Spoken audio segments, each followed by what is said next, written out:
So our series is called From Us to You. And so we're going to give you some insight about what it used to look like for us and the changes that we've all walked through and how God's made such a difference in our lives. And we hope that we can impart some tools for each of you and our testimonies about how God has led us to this place. So I'll kick us off and say just a few things. December 19th of 2017, I went to court and wound up walking through the doors of Vandalia Prison for a 120-day sentence. It was the first time that I had spent behind iron bars and away from my family. And I was miserable. I was detoxing and angry and lonely. And it was in those few moments that I learned that the most important thing for me was not the Christmas tree or the decorations or the outside trappings, but it was being surrounded by the people that loved me that meant the most. And so now, all these years later, Sunday night, I walked into our dining room, and there were 6 little people sitting around it, having a fruit parfait with Cool Whip. Sorry, moms. And they didn't see me. And I walked in and they were all holding hands, praying over their little fruit cups. That's the kind of difference that can happen in the time if we just surrender and let the Lord do the work that He wants to do in each and every one of us.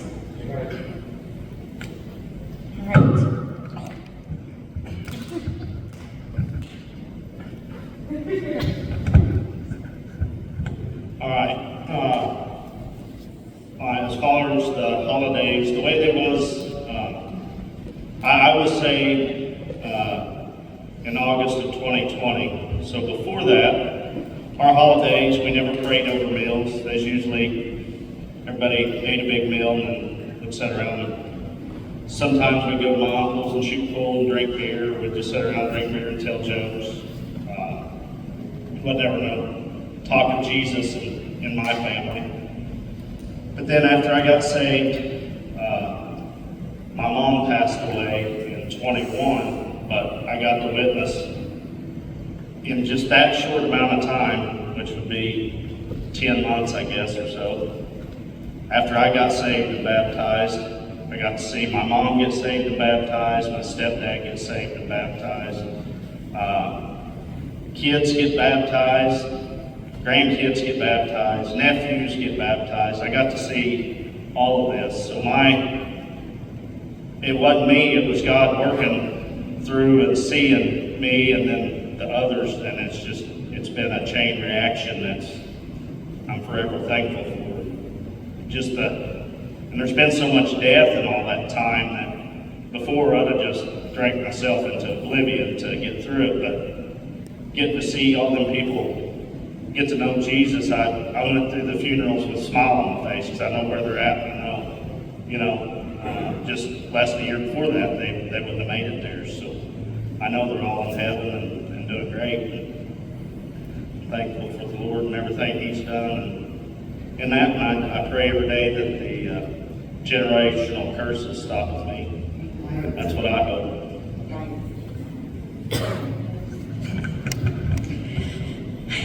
Hello. I brought my notes. I'm going to talk about pre-Jesus and the hard times. And pre-Jesus, simply put, would be a life before I was saved and before I surrendered my life to God.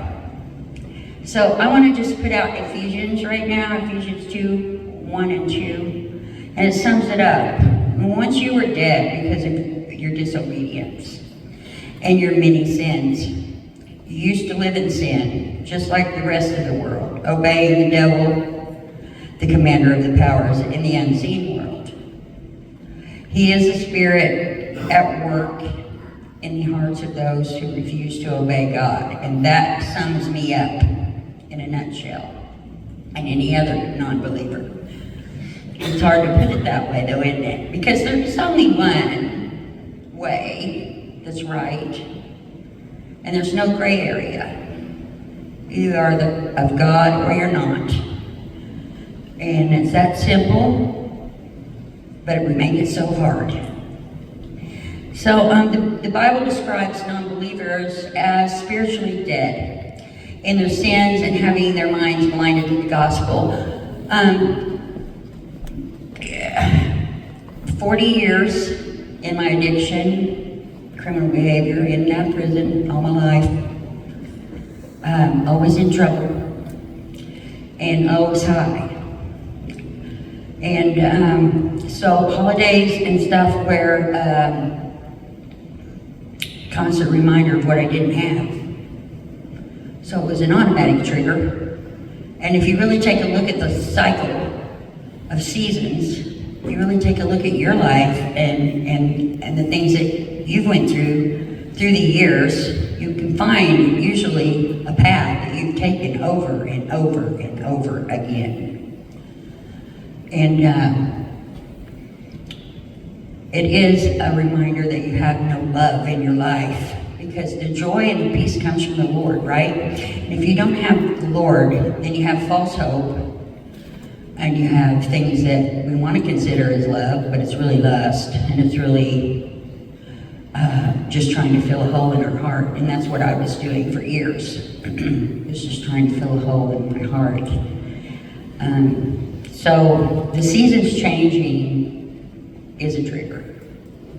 I can remember I was sitting in prison one year and it started snowing. And it triggered me, because wow, it reminded me of heroin, meth, cocaine.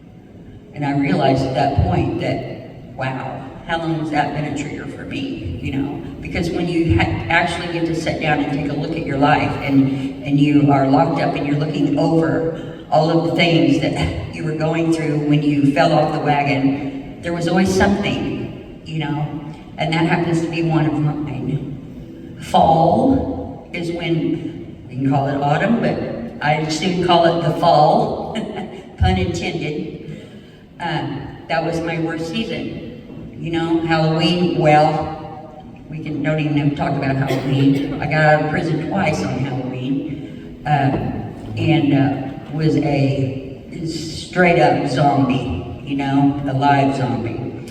And then my birthday, Thanksgiving, Christmas, all of those things was just a constant reminder of what I didn't have, what I couldn't have, what I didn't know how to get, and I blamed God for every bit of it. Because I thought, look at these Christians walking around, they're so happy. You know, and they're talking about a man that was born of a virgin, you know, and these things. I thought about those things, and I was upset, and I was mad at God. I was thinking, why? Why are these people happy and I'm not? And why does he treat these people this way, and yet I suffer? Well, I was blind. I was blind, it was a veil, I couldn't see the truth was not in me. So, I went through the cycle every year, over and over again. Until I didn't. Until I didn't. Okay.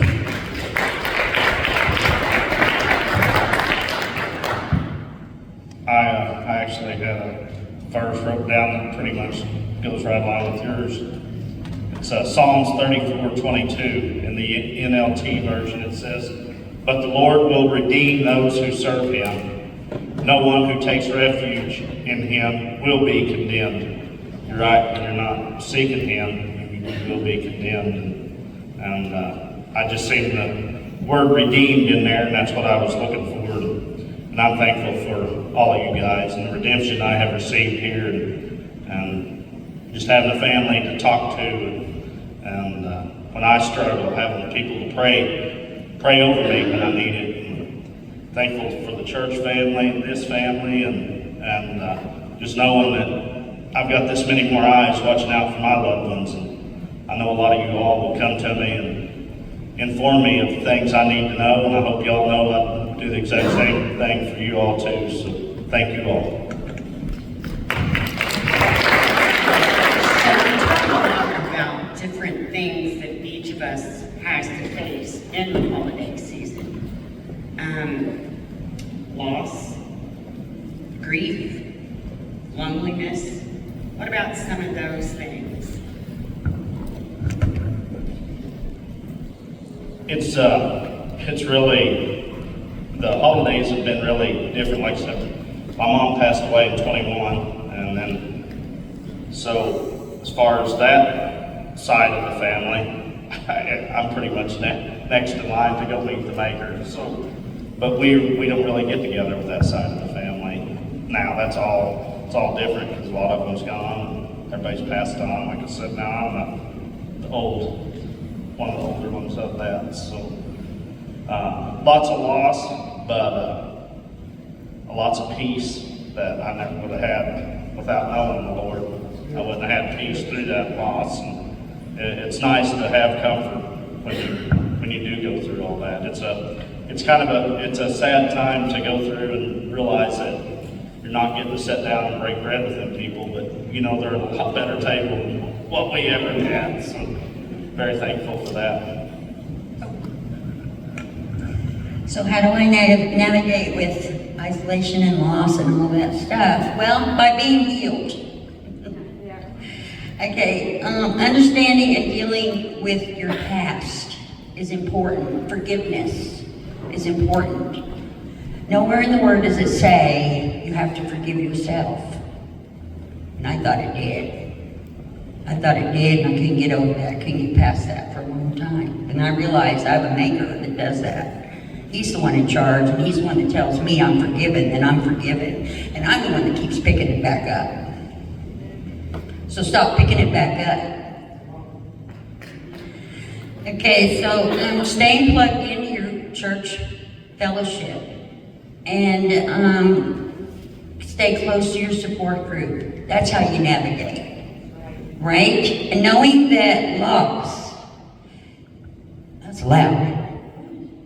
Knowing that loss is maybe painful to us, but it's selfish at the same time. It's not the end of everything and anything, right? Maybe hard at first, but when you get to know the Lord and you understand His Word, you understand where people go, and that we're supposed to celebrate life. It makes things different, and I didn't know all those things, so my family was taken all at the same time. My parents and my brother, cancer took him out at the same time. And that's when I got sober. Go figure. Could have been a real big excuse to stay, lose it. But it worked the opposite. Because, mainly I think because the enablers were gone, and I didn't have anyone. So that was a blessing, really. Some must die so that others may live. That's a prime example of that. And so realizing you're not special is another way I navigate through that stuff. Sin is sin. It was explained to me one time that you just look at sin in one color. We'll call it black, okay? We'll say sin is black. And everybody sins. So if all sin is one color, then how do you call one sin worse than another? Right? So if you take a look at it that way, it's easier to accept and not judge other people. And accept yourself for just like everybody else. Sin is the one thing we all do, and it's the hardest thing to admit. But it's the truth. And that's what we speak. And the truth shall set us free. Right? So we cast our burdens on Him and rely on the community of the church. And dive into the Word of God and ultimately experience hope.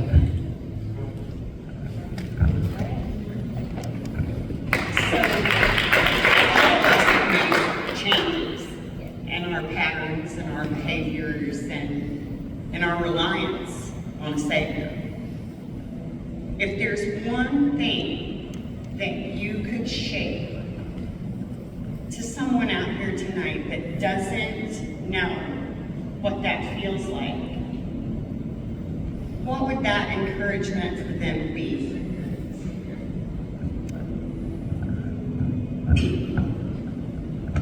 Ezekiel 36:26 says, I will give you a new heart, and I will put a new spirit in you. I will take out your stony, stubborn heart and give you a tender, responsive heart. He's a very faithful God.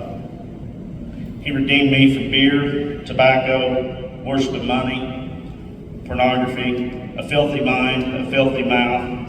I'm not saying I'm perfect. I still have an occasional bad thought. And I say things I wish I wouldn't have. But I don't seek it. The old me would primarily watch rated R. In fact, my favorite Christmas movie was always Bad Santa. I haven't watched it since. But a little confession, I still like to watch Yellowstone. I haven't given that up yet. But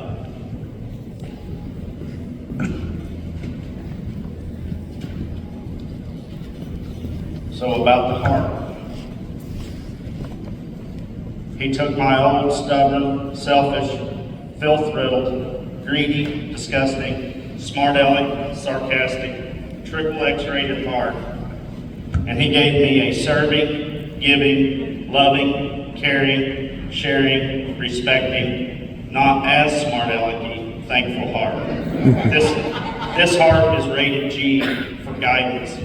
I pray that God will guide this heart every day. Although I love my new heart, it's not indestructible. It still breaks. It breaks for the lost souls, and it breaks for Satan's victories. There's nothing like having a relationship with the Lord. I promise you that new heart is worth everything. Everything he said. Ditto. I tend to get a little more raw, so I just want to get into the family dynamics. Is that okay? Just a tad bit? Okay, so I just want to say that my family was a happy home until I became 10-4 over. Until I became an elephant in the room. Have y'all ever been an elephant in the room? Then my family gradually tore away from one another because of my disobedience and rebellious behaviors. My family didn't leave me, I left them. And that's something that we have to face when we start sobriety, when we start taking a look at things the way they truly are. And that is a hang-up for a lot of people. Well, I can't get my family back. They hate me. They don't want me anymore. They don't love me anymore. Well, who would? But that's not who you are, is it? Who you are is what you're about to become, because the God is going to transform your heart and your mind, and you're actually going to care about your family again and stop being so selfish, right? You got to give it a chance. And I just wanted to say that. My family did not leave me. They left it. I left them. Eventually, this reached out to my whole family, where I was exiled by most of them. And my father suffered the most. Why? Because he never left my side. And through all of the ridicule and the embarrassment that I put him through, You know? Sometimes you play so long, you don't get that chance because they're gone. So I encourage you guys to get your crap together. Okay? And stop being so selfish. And stop blaming them for everything that you have become. And share family. Share the true you.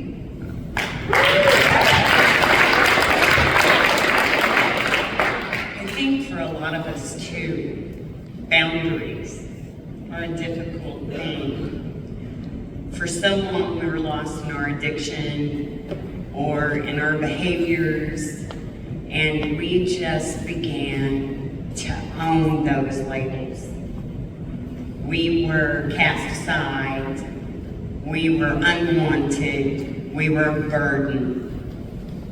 Those are all accusatory labels that, if we aren't careful, we allow the enemy to use against us today. And so in the down moments, in those hard moments, in the isolation, and in the times when we're a little bit weary or weak, we can let that voice take residence, and we give it more power than we need to. We're redeemed, and if you're not, come see us because we know how to help you get there. We couldn't be here today without the redemptive power of Jesus Christ. And each and every one of us has faced our own paths and journeys to get to the point to where we healed ourselves, restored relationships, or ended relationships, depending on the case. And so, for you, Heath, tell me some of the things that your family does today as a holiday tradition. We're not a real traditional. We're kind of the family that whenever all your other stuff is done, then we'll take that day. So we don't have a set day, a set time. We try to just get together because, you know, most families we go to 3 different places to be at on each day. But one of the things, everywhere we go to a dinner now, the food gets blessed, somebody prays over it. And one of the things here, I mentioned earlier that I pray the generational curses stop with me. And I'm thankful that I get to see my kids and grandkids in church, learning how to build a life on the solid rock instead of the sand like I did, that almost got washed away. And then I wrote this, and I don't remember where I heard it, but I copied it from somewhere. It says, things in the world will never fill you up. I remember, you know, this time of year you get a little Christmas money, and you always think of the selfish things you want, but it don't matter what you get. You know, like for me, I was always kind of a gun enthusiast, so if I get a new 30-06, the minute I got it and shot it a time or two, I was thinking the next gun I want. It's like, never could just be happy in the situation you're in. But hearing a good miracle, or a family member's healing, or a baptism, or a stranger's testimony will sustain me for days or even weeks. And something else I wrote here, and it just kept popping out of me as I was trying to write me some notes, is God formed me, Satan deformed me, the Bible informed me, and Jesus transformed me. And I never forgot that.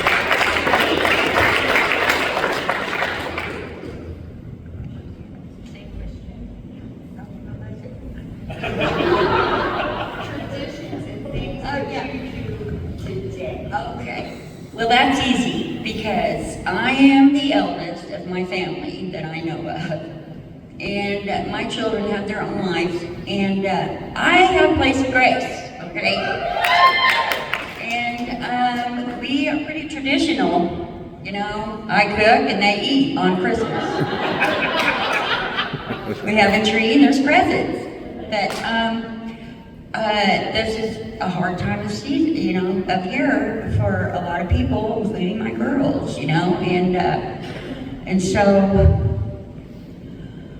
I try to get it traditional because I want them to leave wanting to do what they remember doing when they were children, and then life happened for 20 years or so, and now it's time to start over, okay, because the generational curses have been prayed against, and that devil's got his butt stomped, and we're happy about that.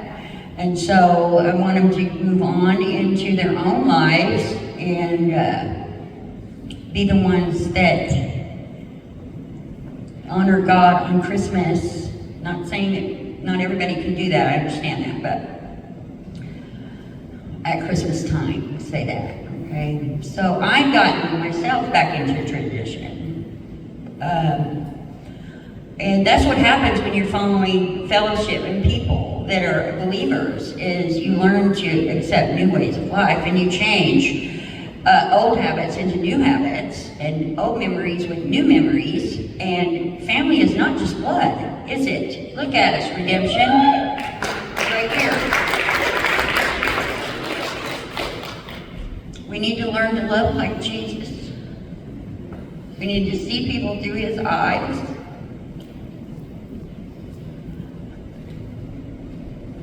We need to seek him for everything, every decision. And we need to not get in front of him, stay behind him. Because we ain't running nothing.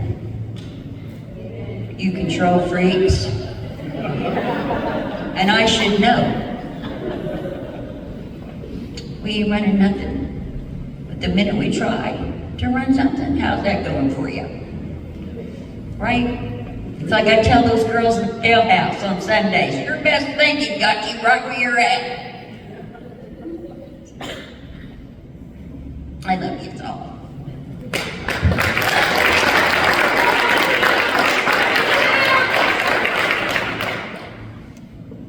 So we've gone from traditional to different to new patterns.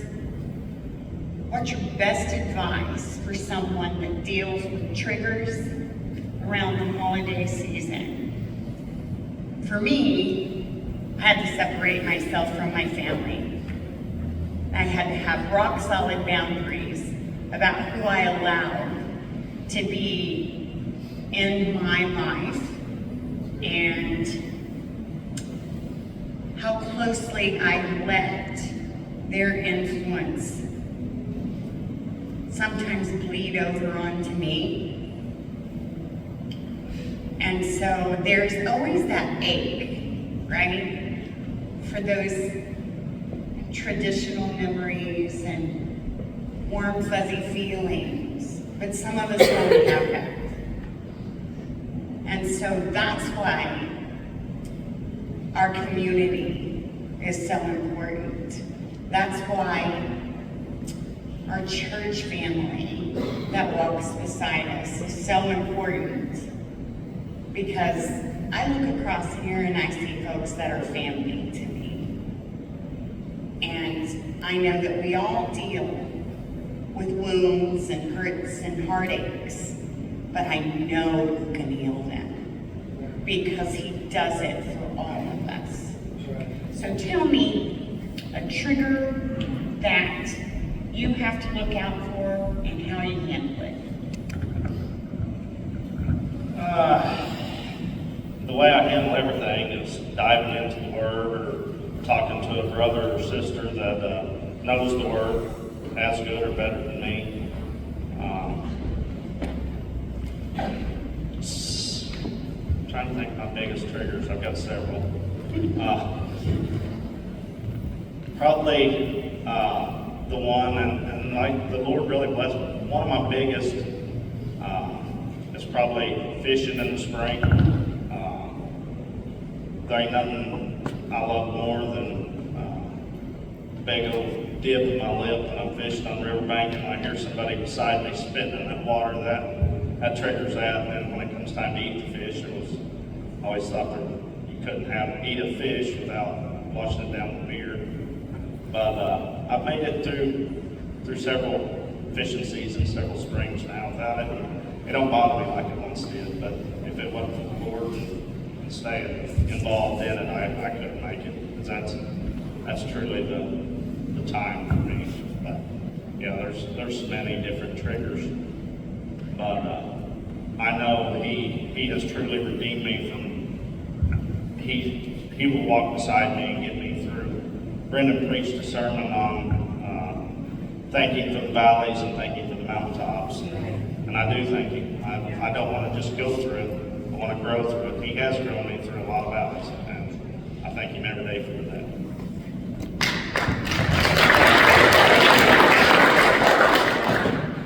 One thing good about a trigger is it'll turn into a reminder eventually, right? Because when I find myself in a trigger mode, it's because it's coming from pain that I've got inside me. So I'm seeking I seek the healing, the spiritual healing that has to come, so that my biggest trigger is motorcycle. I'm just telling you right now.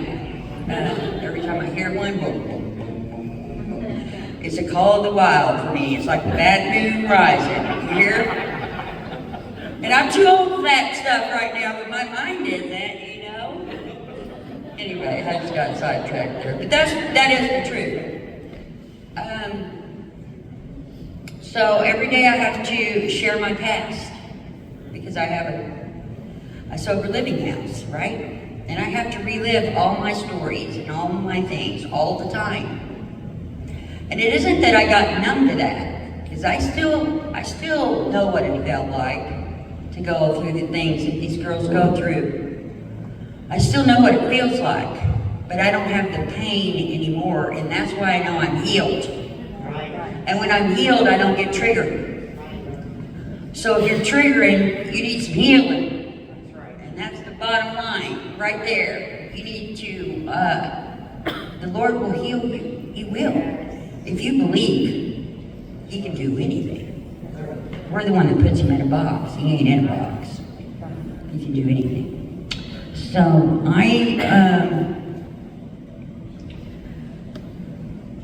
getting right back dab in the middle of helping somebody else going through something you're going through can take the focus off yourself and put it in somebody else is healing. Tears are healing. Being honest. And I can tell you right now, taking ownership for what's happened to you, whether it's a resentment or not, whether it's your fault or not, you need to find the parts you played in it and own that. Because if you can do that, you set it out in the light, and God will take that, throw it in the fire lake of hell where it belongs. Yes. Find your responsibility in everything that you have pain from. Find it. Confess it. Repent. It's gone. The pain is gone. No more trigger. It's like math. So, allowing God to transform my soul and heal my spirituality. He healed my broken heart, and that brought me peace. So, taming, and I'm going to stress this, taming and training the soul. That's our mind, our willpower. We know that's not good. Our mind, our will, and our emotions.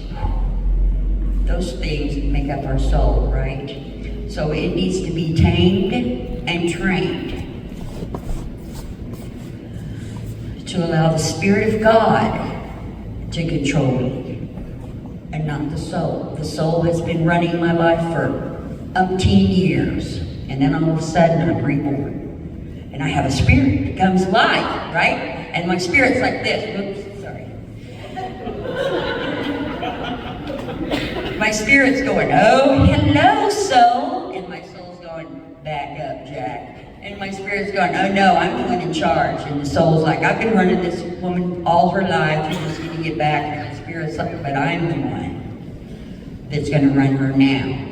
And you need to bow down to me. Because I am God. And you don't know what you're doing. You understand that? That was when I understood that. That changed me. That changed me. So listen to me. I'm talking to you. We are talking to you with the lifetime experience. And life don't gotta be like that.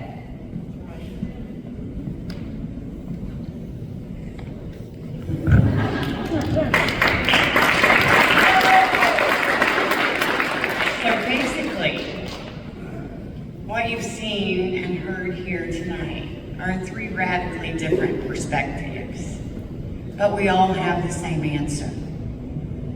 We know that when we lay down our will, pick up surrender, and stay in that place, that we allow God to work in us and through us. And He will. He will use what the enemy sent to destroy each one of us.